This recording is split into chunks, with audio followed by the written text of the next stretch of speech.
So we're going to solve this exercise where we are going to be asked for first to express a fraction in partial fractions, and then to do the binomial expansion of that. So basically a binomial expansion with a partial fraction before that. So in this case, the numerator is the same degree as the denominator. There's various ways to solve this. I leave you here the video where I explain various ways to do it. The rule of thumb is always when the denominator is greater or equal to just do a long division, and I'm going to do that first. So I'm going to divide 12x squared plus 4x minus 1 into the expansion of the denominator, which is 3x squared. We have 3x minus 3x plus 2x is minus x, and then it's minus 2. When we multiply the numerator term by term, we obtain that. So if we do the long division, that's a 12, so we need a 4 here. If I multiply this by this, is 12x squared minus 4x minus 8. I always do it this way and then put the brackets with the minus to remember to subtract the terms. So that's 0, 4x plus 4x, that's 8x. And then we have minus 1 plus 8, that's minus 1 plus 8, that's plus 7. So basically what this means is that our original fraction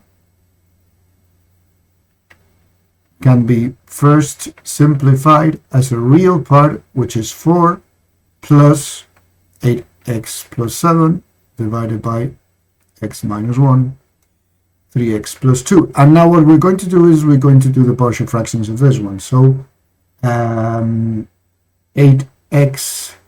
plus 7 divided by x minus 1, 3x plus 2 would be a divided by x minus 1. They are real roots and just one of them, so this is the easiest example. It's a divided by one of the factors by plus b divided by the other one. And so that means that a 3x plus 2 plus b x minus 1 is going to be equal to 8x plus 7. Remember that we can either expand and equate the terms with x and without x and whatever, or we can just remember that the factors here are x equals 1 and x equals minus 2/3. So if we put these is 1 here, this term goes away because 1 minus 1 is 0, and so we obtain that 3a plus 2a equals 15. So that means that 5a equals 15, so a equals 3. So if we introduce the other root, which is minus 2/3, this one goes away. And then we have b minus 2/3 minus 1 equals 8 times minus 2/3 plus 7. So that's b times minus 5/3, so minus 5/3 of b equals minus 16/3 minus 21/3 plus 21/3, which is minus 5/3 of b equals 5/3, so b equals minus 1. So my final result is that the partial fraction is going to be the real part 4 plus 3 divided by x minus 1 minus 1 divided by 3x plus 2. So that's the first part of the exercise. And I can very easily check it just by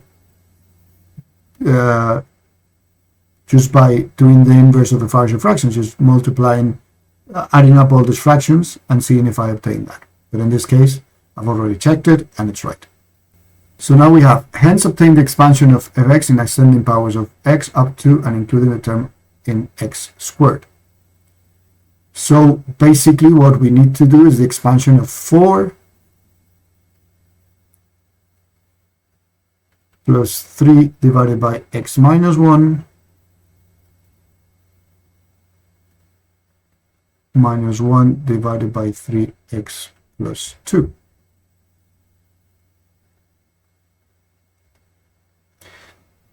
Okay, so what we have to remember here, we're going to write this like this: 4 plus 3 times x minus 1 to the power of minus 1 minus 3x plus 2 to the power of minus 1. Okay? So we're going to do the expansion of this and this, which have negative numbers. And we have to remember here that even though our binomial expansion first was this, n over 0, a to the power of n, b to the power of 0, plus n over 1, a n minus 1, b 1, n over 2, a to the power of n minus 2, b to the power of 2, and so on. Remember that these numbers can also be written as with this notation, and they can be calculated like that. And the problem here is that these numbers,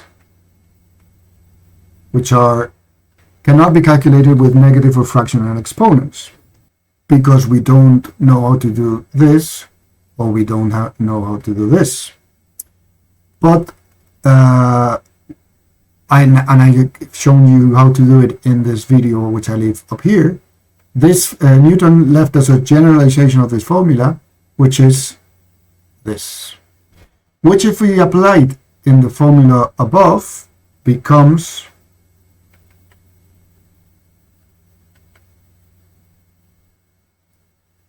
the first term is always going to be 1, so see, this is 1, this is 1, this is 1. So that term is always, that coefficient is always going to be 1. So the first term is 1 and b to the power of 0 is 1, so that's going to be always a to the power of n plus. And now n over 1, if we do it, you'll discover that we have to do this until n minus k plus 1, but minus k, k is 1, so minus 1 plus 1, so that has to be n. So that's going to be n divided by 1. So that's n times a to the power of n minus 1, b to the power of 1, plus n over 2 is always going to be n times, and you can do it, n minus 1, divided by 2 factorial, times a to the power of n minus 2, b squared, plus n over 3 is going to be n minus 1, n minus 2, divided by 3 factorial. So you see the trend. The first one is going to be 1, the second one is going to be n, the third is going to be n times n minus 1 divided by 2 factorial, n minus 1, n minus 2, 3 factorial, n minus 1, n minus 2, n minus 3, 4 factorial, etc.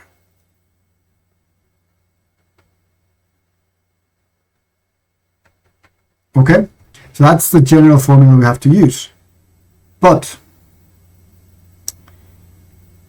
remember that if the second term, for example, if is x, that's going to change to an plus n, an minus 1 times x plus n minus 2 times x squared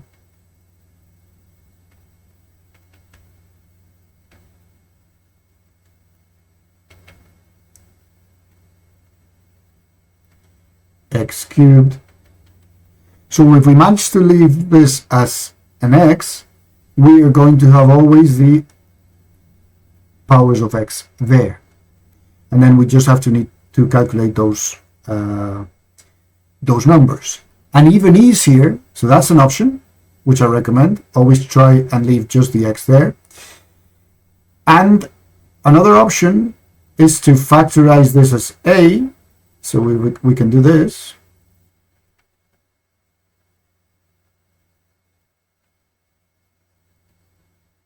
Which then becomes a to the power of n, 1 plus x divided by a to the power of n.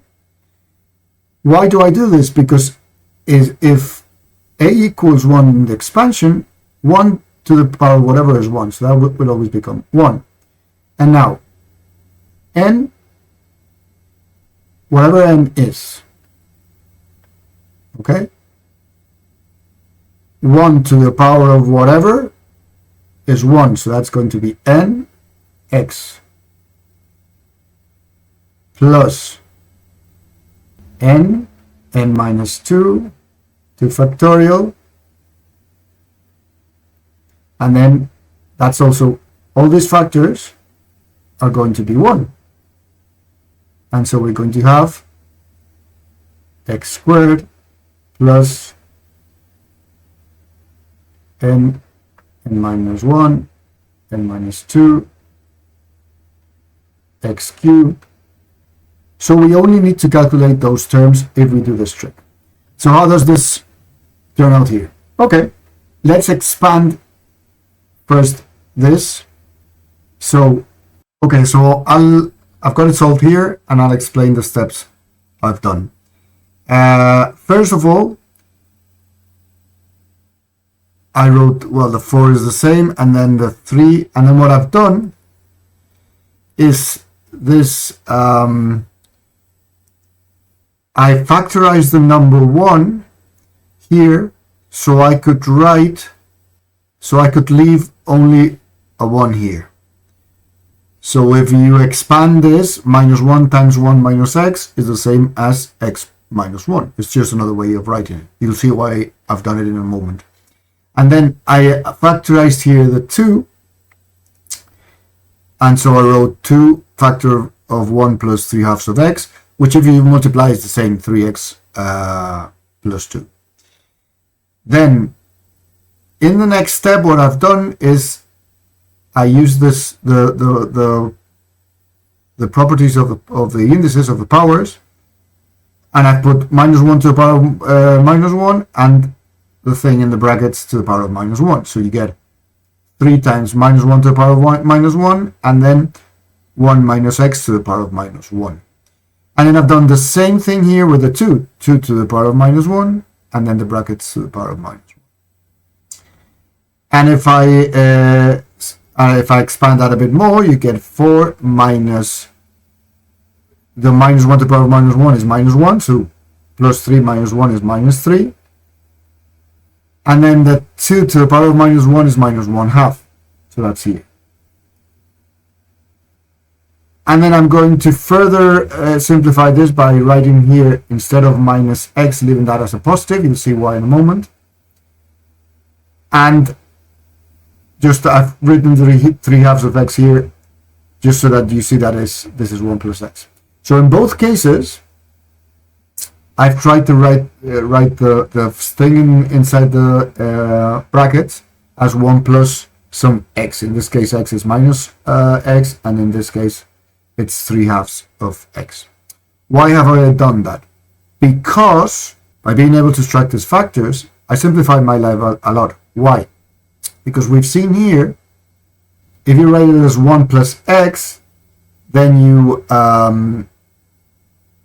just simplify the coefficients, and you have 1 n times n minus 1 divided by 2 factorial, etc. And if that n is minus 1, so if the power that you have is minus 1, it even comes easier because this is a minus 1. If you do this, minus 1 is minus 2 times minus 1 is plus 2 divided by 2. That's a plus 1.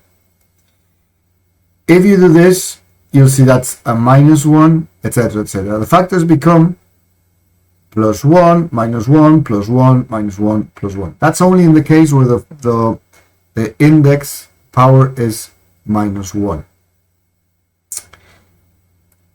So if you have 1 plus x to the power of minus 1, it becomes 1 minus x plus x squared minus x cubed plus x to the power of 4 minus x to the power of 5. If it's any other index, don't worry, we just have to calculate this coefficients here, which isn't too complicated. But it really simplifies a lot when the power is minus 1, and it comes up very often in the exams. So in this case, I already know that the expansion of this is going to be, follow me, 1, then the minus 1, remember, the signs were alternating, 1 minus 1 plus 1, okay? So that was 1 minus 1 plus 1, etc. So it's 1 minus 1 x, but in this case, my x is minus x, so I have to write it as minus x. Plus 1 minus x squared, and then minus a half, which is the other coefficient, and then the same thing happens here, but my x is 3/2 of x. So that becomes 1 minus 1 times x, which is 3/2 of x, plus 1, 3/2 of x squared. And if I just multiply that, I get 4 minus 3, minus and minus is plus, and the minus, so that's minus 3x. This minus goes away with the power, so that's x squared minus 3x squared. And then I have minus here, I have minus a half. Minus 3/2 plus 1/2 is plus 3/4 of x. 9/4 of x squared minus 1/2 is 9 minus 9/8 x squared. And if I just add up and simplify, I get a half minus 9/4 of x minus 33/8 of x squared. Okay, so really, as I said, I could have applied this formula, or even this formula. If I apply this formula without factorizing, then my a has to be there all the time. If I factorize before that, then I have the a as a multiplication, and I just have 1, n, all these coefficients. And if the power, the n is minus 1, then that simplifies even further. And it becomes, and it always is 1 minus 1 plus 1, and all the ascending powers of x. Okay? So that's why I did all this, which isn't really necessary, but it really becomes easier. And there's a lot of tiny operations, so I really prefer to make things easier. So I really recommend you to learn how to factorize this, what I've done here, the minus 1 here, and the 2 here, how that will the index then converts in minus 1 to the power of minus 1, and 2 to the power of minus 1, which is 1/2, which with the minus becomes that. Because if you can manage to write it as the thing in the bracket as 1 plus whatever x to the power of minus 1, and then 1 plus whatever x to the power of minus 1, then your expansion is going to be really, really easy. If you don't want to do that, or you don't understand it, well, just use this formula.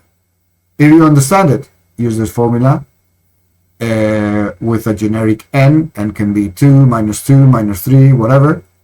And if you've got the luck that n is minus 1, then it's as easy as this. Okay?